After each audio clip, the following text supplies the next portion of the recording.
last time we started section 4.2, we were talking about prime numbers.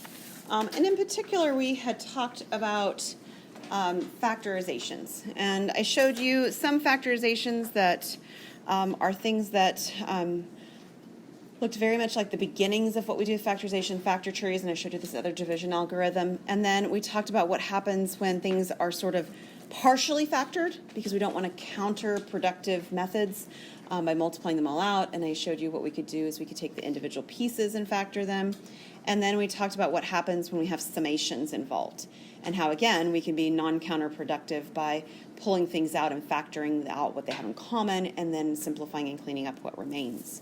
So what we're going to move on today with is the fundamental theorem of algebra. And we almost talked about this last time, and then I told Valerie, please don't talk, sort of, right? And I was like, wait, hold tight to that thought. And this is actually the reason why that the number 1 is not considered prime. At least we don't want it to be, for this to be holding true. The fundamental theorem of arithmetic says each composite number can be written as a product of primes in one and only one way, except for the order of the numbers. So in other words, if I had 15, I can write it as 3 times 5, or I can write it as 5 times 3, and we would not consider those two different orderings or two different ways. They're just different orders. Okay? So this actually shows up, and we'll talk about it in example 3 a little bit more. But theorem 414 says that if we have d as a divisor of n, then n divided by d is a divisor of n. So do you guys remember the ones on the last lesson where it was asking you if 24 divides the number, what other numbers divide it? Do you remember that kind of a question? And one of the things that I told you is it's really nice to do them in pairs, right, so that we don't end up forgetting any of the factors. And that's actually what this is saying, is that if you have a number that divides it, you actually have two numbers that divide it. They always occur in pairs. So let me do that 24 that we had before as a reminder.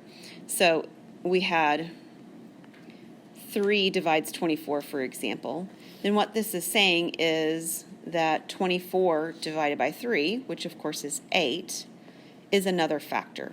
Then 8 will also divide 24.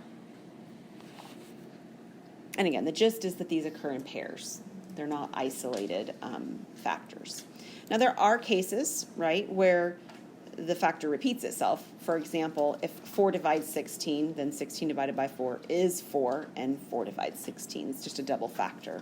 But it's still in a pair. It's just in a pair with itself. Theorem 415 says that if n is a composite number, then n has a prime factor such that the prime number squared is less than or equal to n. And kind of complementary to that is theorem 416. If n is a whole number greater than 1, and it's not divisible by any prime numbers such that p squared is less than or equal to n, then n is prime. So what these theorems actually do is they give you a cap on how far you have to look to figure out if a number's prime. So for example, if you wanted to know, and we'll do it here in a minute on example 2, if 967 is prime, I don't want to try and divide it by every prime number until I get to 967. I'd like to stop much sooner if it's possible, right? Well, this tells you exactly how soon you can stop. So what this is actually telling you is that you can stop looking for primes, or for prime factors,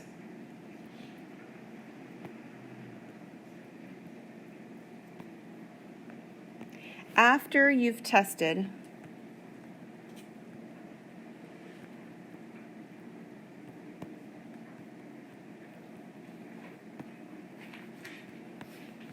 all primes less than or equal to the square root of your number.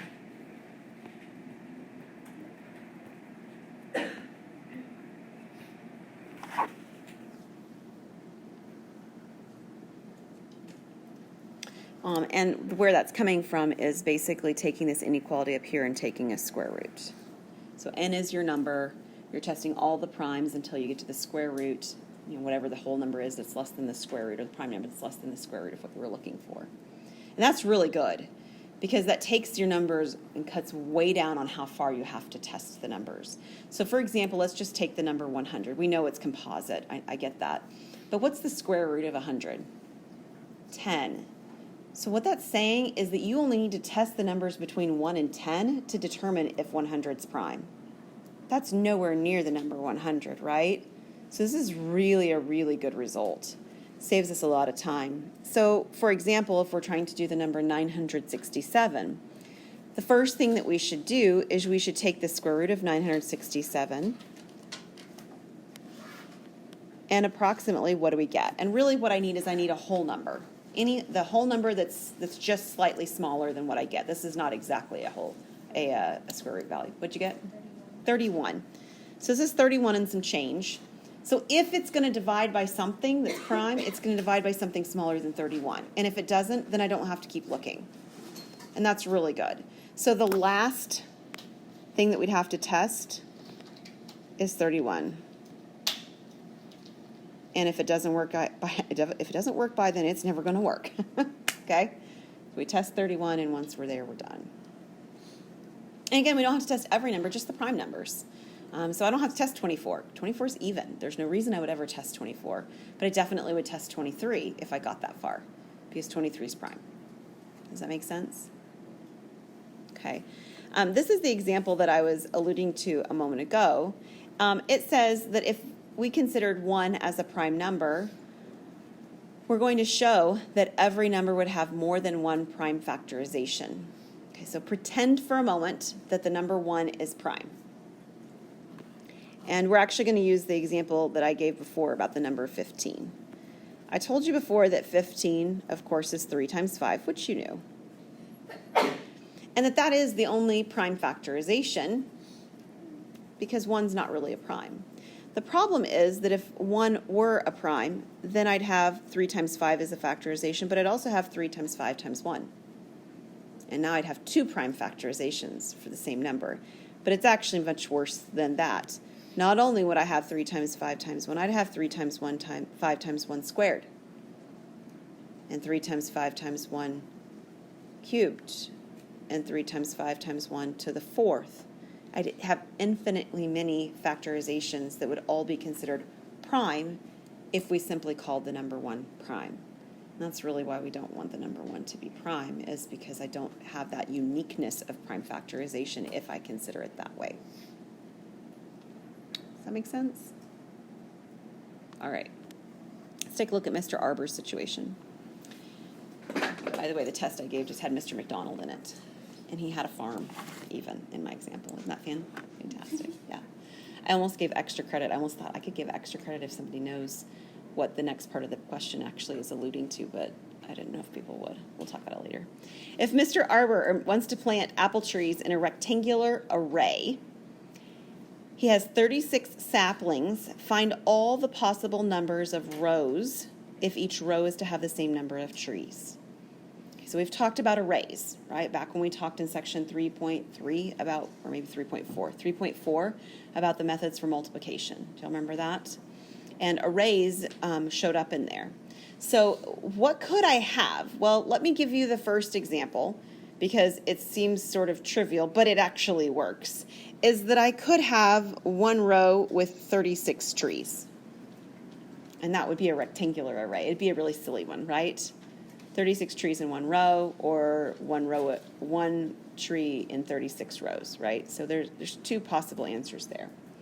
What's another value that I could have that would make this a rectangular array? 2 and 18. Yes, I could have 2 rows of 18 trees or 18 rows of 2 trees. That's the same array, but you could call it either one.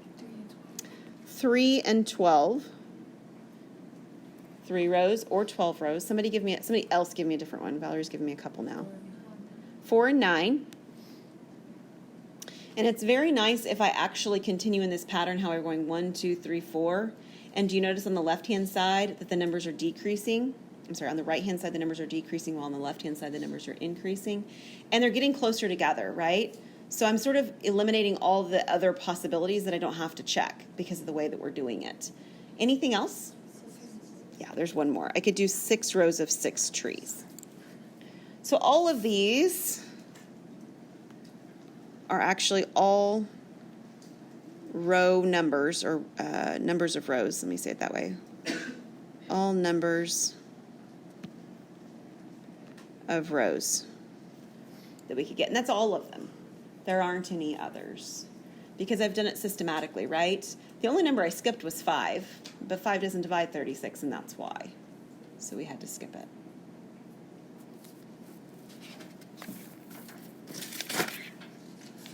All right, last example for our section. You guys are going to have lots of time to do group work today.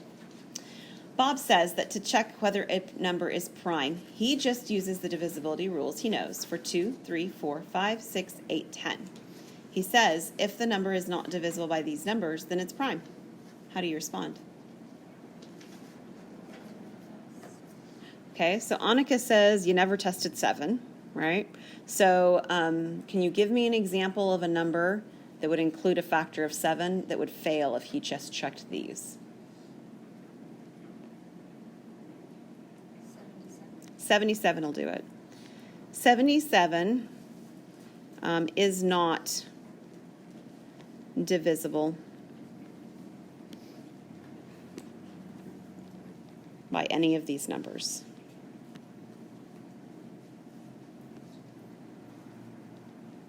I'll call them values for a moment, any of these values. But 77 is 7 times 11. Hence, it is composite.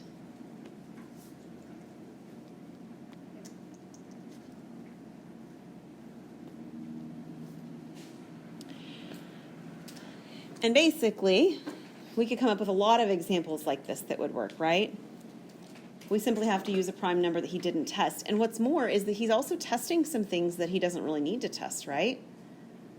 For example, if he tested 2 and it didn't work, is 4 going to work? No. 6? 8? No, he's not going to. He's going to be over-testing in some ways, and he's going to be under-testing in other ways. Will he sometimes be right? Sure. Sometimes he'll catch it and he'll get the right values depending on what number it is, but sometimes he won't. It's simply not effective. That means quick. And it's not actually catching everything either. Any questions on that one? All right.